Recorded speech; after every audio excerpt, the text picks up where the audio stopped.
आज ମୁଁ ଅତି ସହଜରେ ଆଉ କମ୍ ସମୟରେ ଗୋଟେ ବଢ଼ିଆ ଜଳଖିଆ ବନେଇଦେବି। ଯଦି ଘରେ କିଛି ବି ନଥିବ ତାହେଲେ ଗୋଟେ ସୁଜି ପ୍ୟାକେଟ୍ ଥିଲେ ବି ଏ ଜଳଖିଆଟା ବଢ଼ିଆ ବନିଯିବ। ଆଉ ଖାଇବାକୁ ଏତେ ବଢ଼ିଆ ଯେ ପାଟିରେ ଦଉ ଦଉ ମିଳିଯିବ।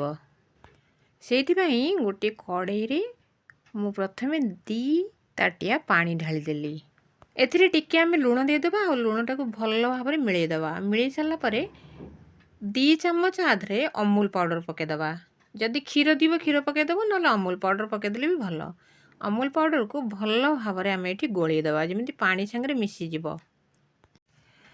ପାଣି ସାଙ୍ଗରେ ଭଲ ଭାବରେ ମିଶି ଯେତେବେଳେ ଫୁଟିବା ହେଇଯିବ, ସେତେବେଳେ ଆମେ ଯାଇକରି ଆ ଭିତରେ ସୁଜି 200 ଗ୍ରାମ ପକାଇଦେବା। ଗୋଟେ ପ୍ୟାକେଟ୍ ସୁଜିରେ ପୁରା ପରିବାର ଭଲ ଭାବରେ ପେଟ ଭରି ଖାଇଦେବେ। ଆଉ ଏଇଟା ଯଦି ତୁମେ ସକାଳ ବେଳା ବନେଇବ ତାହେଲେ ଆଉ କିଛି ବନେଇବାକୁ ପଡ଼ିବ ନା। ଭଲ ଭାବରେ ଏଠି ମୁଁ ଘାଣ୍ଟିକିରି ତାକୁ ଫୁଟେଇ ଦେଲି। ଆଉ ଫୁଟିଗଲା ପରେ ଭଲ କିନି ଗୋଟେ ପାଗ ହେଇଗଲା, ଯେମିତି ଆମେ ମଣ୍ଡା ପିଠା ପାଗ ଧରୁ ସେମିତି ପାଗ ହେଇଗଲା। ତାପରେ ଆମେ ଆକୁ ଗୋଟେ ଥାଳିରେ ଓଜାଡ଼ି ଦେବା। ଥାଳିରେ ଓଜାଡ଼ି ଟିକେ ସମୟ ଆକୁ ଥଣ୍ଡା କରିଦେବା। ପୁରା ଥଣ୍ଡା ହେଇସାରିଲା ପରେ ଆଧରେ 1ରୁ 2ଟା ଚାମଚ ଆମେ ମଇଦା ପକାଇବା। ମଇଦାଟା କାହିଁକି ପକାଇବା ନା, ଟିକେ ବାଇଣ୍ଡିଙ୍ଗ ପାଇଁ ପକାଇବା। ଆଉ 1 ଚାମଚ କ୍ଷୀର ପକାଇକିରି ଭଲ ଭାବରେ ଆକୁ ଚକୁଡ଼ି ଦେବା। ଯେମିତି ଆମେ ଅଟା ଚକୁଡ଼ଉ ସେମିତି ଚକୁଡ଼ିକି ଭଲ କରି ଗୋଟା ଅଟା ଗୁଳା ବନେଇଦେବା। ଇଏ ଦେଖ ବଢ଼ିଆ ହେଇଛି ଏ ଗୁଳାଟା। ଏମିତି ଗୋଟେ ଗୁଳା ବନେଇକିରି ତାପରେ ଏଇଥିରୁ ଟିକେ ଆମେ ଅଟା ନେବା। ଅଟା ନେଇକିରି ହାତରେ ଗୋଲ ଗୋଲ କରିବା। ଗୋଲ ଗୋଲ କରି ଟିକେ ଲମ୍ବା କରିଦେବା। ଲମ୍ବା କରି ଇଏ ଦେଖ 2ଟା ମୁହଁକୁ ଏମିତି ଯୋଡ଼ିଦେବା। କି ସୁନ୍ଦର ପିଠା ତିଆରି ହେଇଗଲା। ଏମିତି ଭାବରେ ସମସ୍ତେ ମିଶିକିରି କରିଦେଲେ 2 ମିନିଟ୍ ଲାଗିବ ନା। ସମସ୍ତେ ମିଶିକିରି ଏମିତି ଲମ୍ବା ଲମ୍ବା କରି ତା ମୁହଁଟାକୁ ଟିକେ ଯୋଡ଼ିଦେବା। ଏ ଗୋଟେ ନୂଆ ପ୍ରକାର ପିଠା ହେଇଯିବ ଆଉ ଖାଇବାକୁ ବି ବଢ଼ିଆ ଲାଗିବ। ଆ ସାଙ୍ଗରେ ନା ତୁମକୁ ଆଉ ତରକାରୀ ଲାଗିବ, ନା ତୁମକୁ ଆଉ କିଛି ଅନ୍ୟ ଜିନିଷ ଲାଗିବ। ତୁମେ ଖାଲି ଏଇ ଜିନିଷଟା ହିଁ ଖାଇ ଦେଇପାରିବ। ଏଇପରିକା ପୁରା ସବୁଗୁଡ଼ା ମୁଁ ଗୋଟେ ପ୍ରକାର କରିକିରି ଆଗେ ଥୋଇଦେବି। ସୁଜିରେ ଆମେ ଉପମା ବନାଉ ସକାଳୁ ଜଳଖିଆ ଖାଇବାକୁ। ସୁଜିରେ ଆମେ ପିଠା ବି ବନାଉ। ଏଇ ରକମ ଗୋଟେ ଥର କରିକି ଦେଖ, ବଢ଼ିଆ ଲାଗିବ ଆଉ ସମସ୍ତେ ପେଟ ଭରିକିରି ଖାଇଦେବେ। ଏଇଠି ଦେଖନ୍ତୁ, ଏଇଠି ମୁଁ ସବୁଗୁଡ଼ା ତିଆରି କରିଦେଲି। ଦେଖିବାକୁ କି ବଢ଼ିଆ ଲାଗୁଛି, ପୁରା ଥାଳି ଭର୍ତ୍ତି। ଏତେ ତ ଜଳଖିଆ ବନେଇଛନ୍ତି, ଏଇଥିରୁ ଥରେ ବନେଇକି ଦେଖନ୍ତୁ କି ବଢ଼ିଆ ଲାଗିବ। ଏଠି ମୁଁ ଆଉ ଗୋଟେ କଢ଼ା ଟିକେ ଗରମ କରିଦେଲି। ଗରମ କରି ଏଠି 500 କ୍ଷୀର ଢାଳିଦେଲି। 500 କ୍ଷୀର ଢାଳିଲା ପରେ ଆଧରେ 3ଟାରୁ 4ଟା ଗୁଜୁରାତି ଛିଡ଼େଇକି ପକାଇଦେଲି। ତାପରେ 1ରୁ 2ଟା ଚାମଚ ଟିକେ ଅମୁଲ ପାଉଡ଼ର ଦେଲି। ଅମୁଲ ପାଉଡ଼ର ଦେଲେ ଆର ଯେଉଁ ଟେଷ୍ଟଟା ଖୁବ୍ ବଢ଼ିଆ ଲାଗିବ।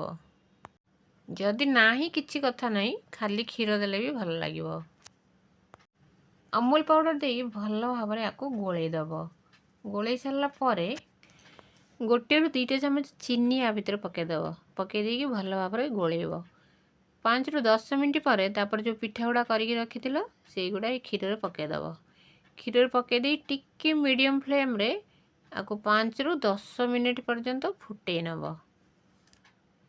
କ୍ଷୀରଟା ଯେତେବେଳେ ଭଲ ଭାବରେ ଫୁଟିବ ଦେଖିବ ମଝିରେ ଯେଉଁ ପିଠା ଗୁଡ଼ା ସେଗୁଡ଼ା ସବୁ ଉପରକୁ ଉଠିଯିବ। ତାହେଲେ ଜାଣିବ ଯେ ପିଠାଟା ହେଇଯାଇଛି।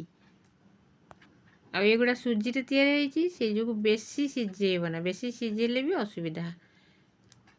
ସକାଳୁ ଭଜା ତରକାରୀ କରିବା ଅପେକ୍ଷା ଏଇ ରକମ ଗୋଟେ ସଟକଟିଆ ଜଳଖିଆ କରିଦେବ, ସମସ୍ତେ ଖାଇଦେବେ। ଆଉ ଆଧରେ ଭିଟାମିନ୍ ବି ପ୍ରଚୁର, କ୍ଷୀରରେ ବି ତିଆରି ହେଉଛି ଆଉ ଖାଇବାକୁ ବି ବହୁତ ଟେଷ୍ଟି।